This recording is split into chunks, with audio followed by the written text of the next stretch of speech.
Méditation du 20 janvier, le ciel à côté de moi. L'œil est la lampe du corps. Si ton œil est en bon état, tout ton corps sera illuminé. Matthieu 6, verset 22. L'œuvre de Satan aujourd'hui est celle d'un trompeur et d'un accusateur. Le Seigneur déclare qu'il est un accusateur des frères jour et nuit. Par une longue pratique, Satan est devenu très habile dans son métier de critiqueur et il formera tout homme qu'il peut employer pour se joindre à lui dans cette œuvre. Par lui, beaucoup sont trompés et se dirigent les yeux bandés vers les chemins qu'il a ouverts. Le pouvoir central de la terre est un démon. Son trône est au milieu du monde, là où aurait dû être le trône de Dieu. Il a été patronné par l'Église, car l'Église s'est conformée au monde et vit dans la transgression de la sainte loi de Dieu. Le Christ s'est donné pour racheter l'homme du pouvoir du séducteur. En devenant le porteur du péché, il a brisé le pouvoir de Satan. Il déclare « Je reviendrai le centre du monde racheté. Je mettrai en œuvre toutes les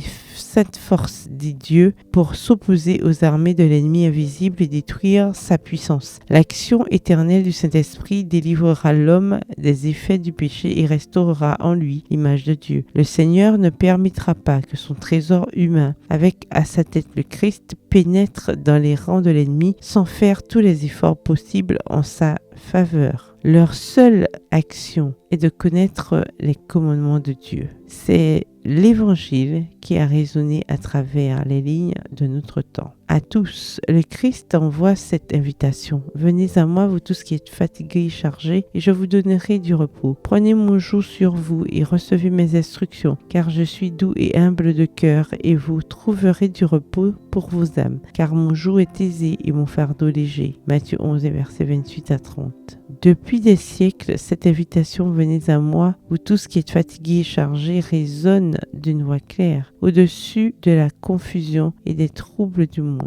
Dieu n'abandonnera pas l'être humain à sa propre volonté sans un effort déterminé pour le sauver. Le but du ministère du Christ, la portée de sa miséricorde et de sa puissance est sans limite. Extrait de la lettre 78, datée du 20 janvier 1900, adressée aux frères et à la sœur Eismer. Bonne soirée, que l'Éternel vous bénisse.